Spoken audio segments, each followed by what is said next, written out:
In his 74-page manifesto, the shooter wrote this. I want to put it on the screen. Are you a supporter of Donald Trump as a symbol of renewed white identity and common purpose? Sure.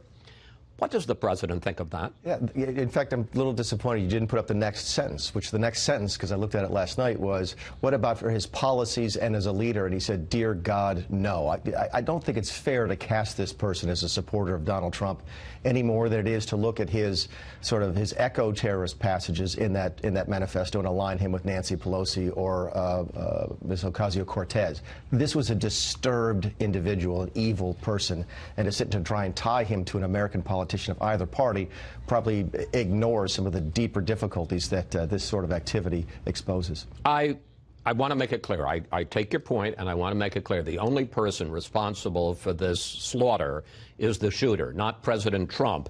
But some critics have said that he has contributed over the years to an anti-Muslim climate. Here is one of his statements from the campaign. I think Islam hates us. There's something there that there's a tremendous hatred. And after the attack, Democratic Senator Kirsten Gillibrand tweeted this: time and again, this president has embraced and emboldened white supremacists, and instead of condemning racist terrorists, he covers for them. And some folks were disturbed that after we saw the manifesto, after the shooting, which said that he was doing this to kill, quote, invaders, the president said this when he was signing his veto message. People hate the word invasion, but that's what it is. It's an invasion of drugs and criminals and people.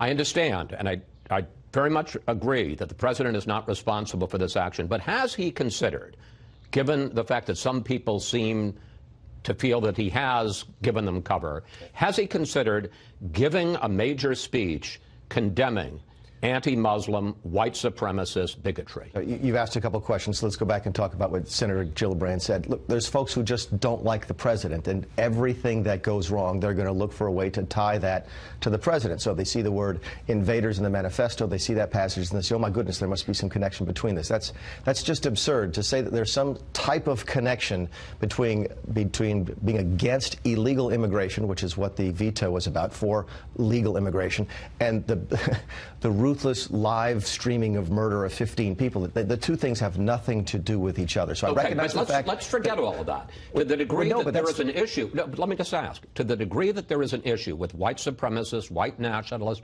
anti-Muslim bigotry in this country, and there is an issue with that, why not deliver a speech condemning it? You've seen the president stand up for religious liberties, individual liberties. The president is not a white supremacist. I'm not sure how many times we have to say that. And to simply ask the question every time something like this happens overseas, or even domestically, to say, oh my goodness, it must somehow be the president's fault, speaks to a politicization of everything that I think is undermining sort of the institutions that we have in the country today.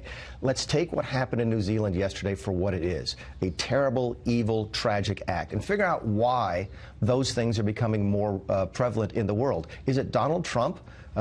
Absolutely not. Is there something else happening in our culture where people think, you know what, I think today I'm going to go on TV and live stream me murdering other people? That's what we should be talking about, not the politics of the United States. If I may, all I'm saying is the president speaks out about a lot of things that he's not responsible for, and he doesn't feel that there's any link. Terrorism.